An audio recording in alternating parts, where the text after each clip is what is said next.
సంతోషం. Good evening. Thank you. K ramp, నిజంగా ఇది కే ర్యాంపే. మిత్రులు, తమ్ముడు,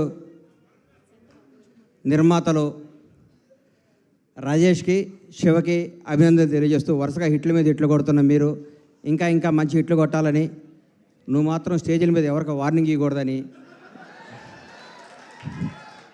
సినిమా ఇండస్ట్రీలో వార్నింగ్లు ఇస్తే వర్కౌట్ అవ్వదు, రాజకీయాలు వర్కౌట్ అవుద్ది. ఇక్కడ రిక్వెస్టే వర్కౌట్ అవుద్ది. ఇక్కడ తమ్ముడు కే ర్యాంప్ తెలుగు చలనచిత్ర పరిశ్రమలో ఒక వ్యక్తి గురించి చెప్పాలి, ఒక కుర్రాడు గురించి చెప్పాలి, ఒక నిజాయితీ గల ఈ యువకుడు గురించి చెప్పాలి. ఒక చిన్న కుటుంబంలో పుట్టిన ఈ కిరణ్ రెడ్డి అబ్బవరం అనే ఈ అబ్బాయి కష్టపడి తన కళలో కానీ బాంచేత్ నేను సినిమా ఇండస్ట్రీకి పోవాలి, హీరో కావాలని ఒక సంకల్పంతో ఒక అత్యంత మిడిల్ క్లాస్ కుటుంబం నుంచి వచ్చి రాయచోట అనే ఊరు నుంచి వచ్చి బెంగళూరు వెళ్ళి జాబ్ చేసుకుంటూ తన కలగని ఈరోజు అందరికీ యూత్కి చెప్తున్నా, మీ మనసుకు ఏది నచ్చితే అది చేయండి. మా అమ్మ ఉద్యోగం చేయమంది, మా నాన్న ఇంకోటి కమ్మన్నాడు, అవి చేయకండి. మీకు సినిమా ఇండస్ట్రీకి రావాలంటే మీరు రండి, హీరో కావాలంటే హీరో కండి, డైరెక్టర్ కావాలంటే డైరెక్టర్ కండి. సినిమా తల్లి పెద్ద సముద్రం అంత గొప్ప తల్లి, కళ్ళమ్మ తల్లి అంత గొప్పది ప్రపంచంలో లేదు. ఇంకొకటి చెప్తున్నా, కళ్ళమ్మ తల్లిని నిజాయితీగా నమ్ముకున్నాడు ఎవడు చెడిపోయినట్టు దాఖలా లేవు. ఒక్క సినిమా హిట్ అవ్వగానే వాట్సాప్ ఏం కావాలి ఏంటి అని మాట్లాడి అర్ధరాత్రి కూడా కళ్ళద్దాలు పెట్టుకొని కాలు మీద కాలు వేసుకొచ్చాను. ఈ రోజుల్లో హిట్ మీద హిట్ కొడుతూ మన ఇంట్లో కుర్రాళ్ళలాగా, నా కొడుకులాగా, నా తమ్ముళ్ళలాగా ప్రతి ఇంట్లో కిరణ్ అబ్బవరం లాంటి కుర్రాడు ఉండాలి. Without background, without front round, ఏ రౌండ్ లేకుండా ఇండస్ట్రీని రౌండ్ వేయడానికి వచ్చిన కిరణ్ అబ్బవరాన్ని మనస్ఫూర్తిగా ఆశీర్వదిస్తున్నాను, ఆనందిస్తున్నాను. ఒకసారి రా తమ్ముడు, ఒకసారి రా. ఒక్క సినిమా హిట్ అయితే లూజ్ ప్యాంట్లు, కొత్త కొత్త చెప్పులు, నెత్తి మీద క్యాపు, కళ్ళకు అద్దాలు పెట్టుకొని ఇట్లా నడిచే ఈ రోజుల్లో రియల్ కుర్రాడు బాంచేత్ ఇట్లుండాలండి. హీరో అంటే ఇట్లుండాలి. నిన్ను చూస్తుంటే చిరంజీవి గారు గుర్తొస్తున్నారు నాకు. చిరంజీవి గారు స్టార్టింగ్ రోజుల్లో గుర్తొస్తున్నాడు. 150 సినిమాలు చేసి కూడా రేపో మాపో భారత రత్న అందుకోబోతున్న చిరంజీవి గారు కూడా ఈ రోజు కూడా గ్రౌండ్ మీద ఉంటాడంటే నీలాంటి ఇన్స్పిరేషన్ తీసుకో చిరంజీవి గారిని. నేను చూస్తే ముచ్చటేసిందమ్మా. I love you so much Kiran Abbavaram.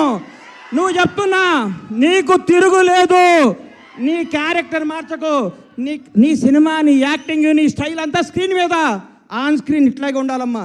చిరిగిన ప్యాంట్ వేసుకోను, లాగేసుకోను, నీకు వాట్సాప్ కుదరదు. వాస్తవాన్ని దగ్గర ఉండాలి. హిట్ మీద హిట్ కొట్టుకుంటూ ఈ అబ్బాయి ఇంకో గ్రేట్నెస్. ఇప్పటి వరకు చేసిన ప్రతి సినిమా కొత్త డైరెక్టర్ అండి. ఇంతకంటే ఏం కావాలి సార్? ఒక్క సినిమా హిట్ కొడితే లోకేష్ కనకరాజుని తీసుకురా, ఎస్ఎస్ రాజమౌళిని తీసుకురా, సుకుమార్ని తీసుకురా, అనిల్ రావుపూడిని తీసుకురా, ఇంకెవరిని తీసుకొస్తావు అనే ఈ రోజుల్లో కొత్త మట్టిలో మాణిక్యాలు నేర్కొని నిలబెడుతున్నాడు. చూడండి, hats off to Kiran Abbavaram. నేర్చుకోండి కిరణ్ అబ్బవరం చూసి. కొత్త వాళ్ళకి అవకాశం ఇవ్వండి. మీకు కొత్త వాళ్ళు అవకాశం ఇవ్వకపోతే మీరు ఇండస్ట్రీకి వచ్చేవాళ్ళ? మీరు ఒకరోజు కొత్త వాళ్ళే కదా. గతాన్ని మీరు మర్చిపోకండి. సంవత్సరానికి ఒక డైరెక్టర్ని పరిచయం చేయండి. కిరణ్ అబ్బవరం వరుసగా 6 కొత్త డైరెక్టర్ని పరిచయం చేశాడంటే నిజమైన దమ్మున్నాడు ఈ కుర్రాడు, ధైర్యం ఉన్నాడు ఈ కుర్రాడు, కలేజా ఉన్నాడు ఈ కుర్రాడు. Hats off. Real hero K ramp.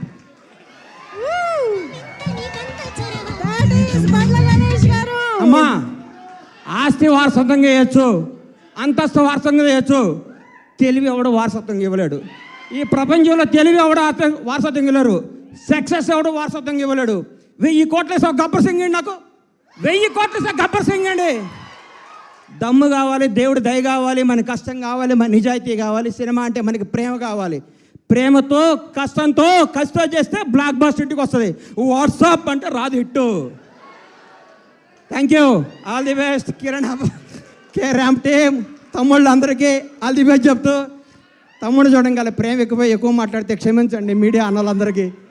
Love you so much. అమ్మా, గ్రౌండ్ను మర్చిపోబాక, నిజాయితీని మర్చిపోబాక, కథలు మర్చిపోబాక. కే ర్యాంప్ నీ భవిష్యత్. K Ramp boy, all the best. Thank you. Thank you so much. Bandla Ganesh గారిని వేదిక పైన ఉండవలసిందిగా రిక్వెస్ట్ చేస్తున్నాం. కిరణ్ గారు కూడా to please stay back on stage. Okay, give it up for Bandla Ganesh garu. చెప్పానా, ఒక్కసారిగా ప్రాంగణం అంతా దద్దరిల్లిపోయింది బండ్ల గణేష్ గారి స్పీచ్తో. మా స్పీకర్ గారు కూడా అవాక్ అయినట్టున్నారు అక్కడి నుంచి. సార్, మీరు కూడా ఒక్కసారి వేదిక పైన జాయిన్ అవ్వాల్సిందిగా రిక్వెస్ట్ చేస్తున్నాము. ఒక్కసారి